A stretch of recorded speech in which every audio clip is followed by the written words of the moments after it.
നമസ്കാരം. അമേരിക്കൻ പടക്കപ്പലിൽ ഇറാന്റെ ആദ്യത്തെ ബോംബ്. ഇറാന്റെ പ്രത്യാക്രമണത്തിൽ ട്രംപ് വിരണ്ടു പോകുന്നു എന്നതാണ്. പശ്ചിമേഷ്യയിൽ അമേരിക്കൻ ഇറാൻ സംഘർഷം ഉയർന്നിരിക്കുന്ന സാഹചര്യത്തിൽ ഒമാന്റെ തലസ്ഥാനമായിട്ടുള്ള മസ്കറ്റിൽ നടക്കാനിരിക്കുന്ന ഔപചാരികമായിട്ടുള്ള ചർച്ചകൾ അത് ലോകം ഉറ്റുനോക്കുകയാണ് ഇപ്പോൾ. ഈ കൂടിക്കാഴ്ചയെ ചിലർ സമാധാനത്തിലേക്കുള്ള ഒരു വാതിൽ തുറക്കലായി കാണുമ്പോൾ യഥാർത്ഥത്തിൽ ഇത് ഇറാന്റെ ശക്തമായിട്ടുള്ള രാഷ്ട്രീയ നിലപാടിന്റെ വിജയം തന്നെയാണ് എന്ന് പറയേണ്ടിയിരിക്കുന്നു. കാരണം വർഷങ്ങളായിട്ടുള്ള ഉപരോധങ്ങളും ഭീഷണികളും അതൊക്കെ നേരിട്ടിട്ടും ഇറാൻ ഒരിക്കലും കീഴടങ്ങിയിട്ടില്ല അമേരിക്കയ്ക്ക്. മറിച്ച് ശക്തമായിട്ടുള്ള പ്രതിരോധ സംവിധാനങ്ങളും സ്വയം പര്യാപ്തമായിട്ടുള്ള സൈനിക ശേഷിയും ഒക്കെ വികസിപ്പിച്ച് ലോകശക്തികളെ പോലും ചർച്ചാമേശയിലേക്ക് തിരിച്ചെത്തിക്കുവാൻ ഇറാൻ നിർബന്ധിതരാക്കി എന്നുള്ളതാണ്.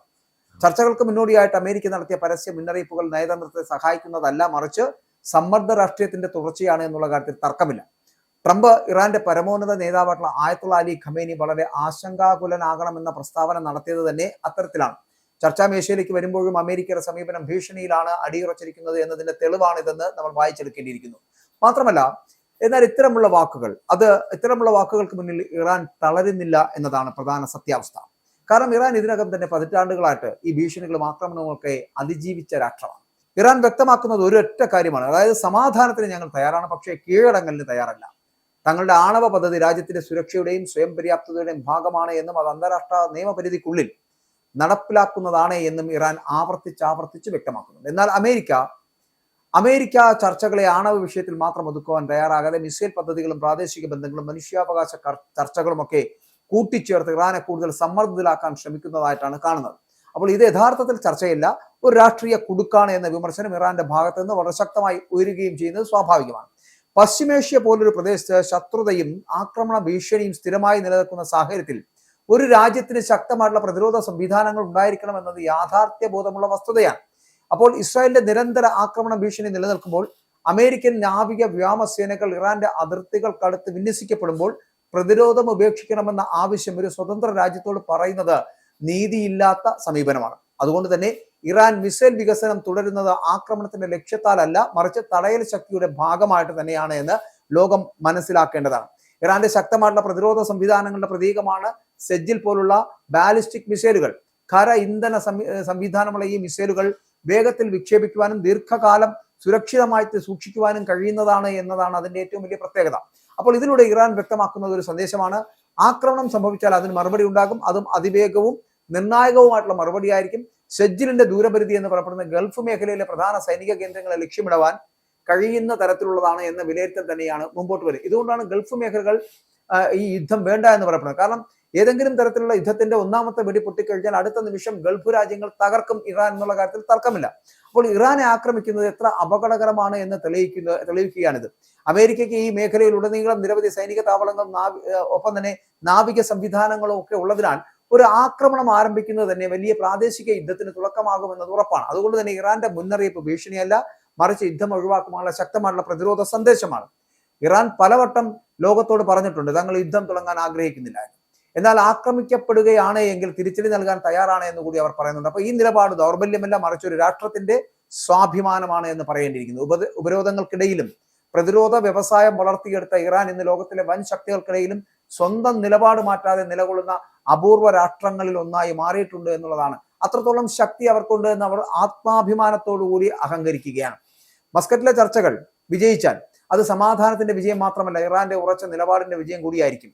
എന്നാൽ ചർച്ചകൾ പരാജയപ്പെട്ടാൽ അതിന് കാരണം ഇറാന്റെ നിലപാടല്ല, മറിച്ച് ഭീഷണിയുടെയും സമ്മർദ്ദത്തിന്റെയും ഭാഷയിൽ മാത്രം സംസാരിക്കാൻ ശ്രമിക്കുന്ന അമേരിക്കൻ സമീപനമായിരിക്കും, ട്രംപിന്റെ രീതിയായിരിക്കും എന്നുള്ള കാര്യത്തിൽ തർക്കമില്ല. കാരണം സമാധാനം ഉണ്ടാകണമെങ്കിൽ സമത്വവും പരസ്പര ബഹുമാനവും ആവശ്യമാണ്.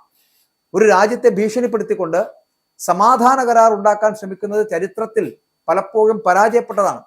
നമുക്കറിയാവുന്ന മറ്റൊരു കാര്യം, അവസാനം പശ്ചിമേഷ്യയിലെ സമാധാനം നിർണ്ണയിക്കപ്പെടുന്നത് മിസൈലുകളാലല്ല, മറിച്ച് നീതിയുള്ള നയതന്ത്രത്തിലൂടെയാണ് എന്ന് പറയേണ്ടിയിരിക്കുന്നു. എന്നാൽ ആ നയതന്ത്രം സാധ്യമാകണമെങ്കിൽ ഇറാൻ പോലുള്ള രാജ്യങ്ങളുടെ സ്വതന്ത്ര സുരക്ഷാ അവകാശങ്ങൾ അംഗീകരിക്കപ്പെടണം. ഇറാൻ കീഴടങ്ങില്ല എന്നതാണ് അവരുടെ ചരിത്രവും അവരുടെ നിലപാടും. ലോകത്തിന് നൽകുന്ന ഏറ്റവും വലിയ സന്ദേശം അത് തന്നെയാണ്. മസ്കറ്റിൽ നടക്കാനിരിക്കുന്ന അല്ലെങ്കിൽ ഇപ്പോൾ നടന്നുകൊണ്ടിരിക്കുന്ന ചർച്ചകൾ ലോകം കാണാൻ പോകുന്ന അതേ യാഥാർത്ഥ്യമാണ്. ഭീഷണികളുടെയും സമ്മർദ്ദങ്ങളുടെയും അല്ല, മറിച്ച് പ്രതിരോധ ശേഷിയിലൂടെയും ആത്മാഭിമാനത്തിലൂടെയും ഇറാൻ സമവാക്യങ്ങൾ മാറ്റുന്ന നിമിഷങ്ങളാണ് വരാൻ പോകുന്നത്. ഇറാനെ ലക്ഷ്യമാക്കിക്കൊണ്ടെത്തിയ US പടക്കപ്പലായിട്ടുള്ള എബ്രഹാം ലിങ്കന്റെ ദൃശ്യങ്ങളടക്കം പുറത്തുവിട്ടുകൊണ്ട് US സെൻട്രൽ കമാൻഡ് പ്രകോപിതമായിട്ടുള്ള സമീപനം സ്വീകരിച്ചു കഴിഞ്ഞ ദിവസം.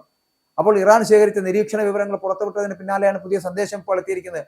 ഏത് സമയത്തും സമയത്ത് ആക്രമണം നടത്തുവാനും തിരിച്ചെത്തുവാനും സജ്ജമെന്ന് കുറിപ്പിൽ പറയുകയും ചെയ്യുന്നുണ്ട്. അപ്പോൾ ഇതിന് ശേഷിയുള്ളവരാണ് കപ്പലിലുള്ളത് എന്ന് സെൻട്രൽ കമാൻഡ് വ്യക്തമാക്കുമ്പോൾ അതൊരു തുറന്നു പറച്ചിലാണ്, അതൊരു പ്രകോപിപ്പിക്കലാണ് ഇറാനെതിരെ. അതേസമയം ചർച്ചകൾക്കായിട്ടുള്ള അമേരിക്കൻ സംഘം ദോഹയിൽ വന്ന് മസ്കറ്റിൽ ചർച്ചകൾ നടക്കാൻ പോകുന്നു. അതിന്റെ പിൻവിളികൾ അല്ലെങ്കിൽ അതിനുശേഷം ഉണ്ടാകാൻ പോകുന്നത് എന്താണെന്നൊക്കെ കാത്തിരുന്ന് കാണേണ്ടതാണ്.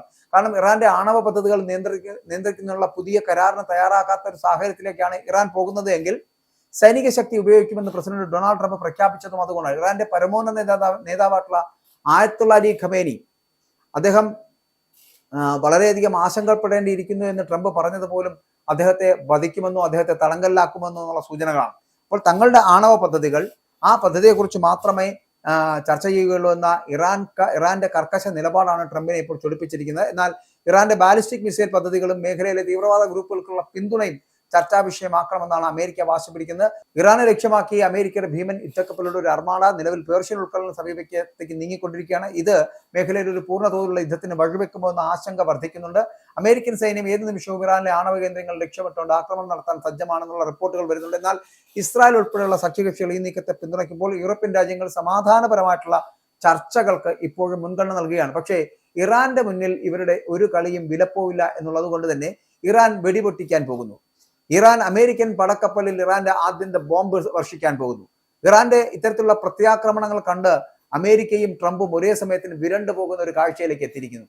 അവിടെ ഇന്ന് സംഭവിക്കാൻ പോകുന്ന ഈ സമാധാന ചർച്ചകൾ നടക്കാതാവുകയോ ഉപേക്ഷിക്കപ്പെടുകയോ പരാജയപ്പെടുകയോ ചെയ്താൽ ആദ്യത്തെ ബോംബ് അമേരിക്കൻ പടക്കപ്പലിൽ ഇറാൻ വിക്ഷേപിച്ചിരിക്കും.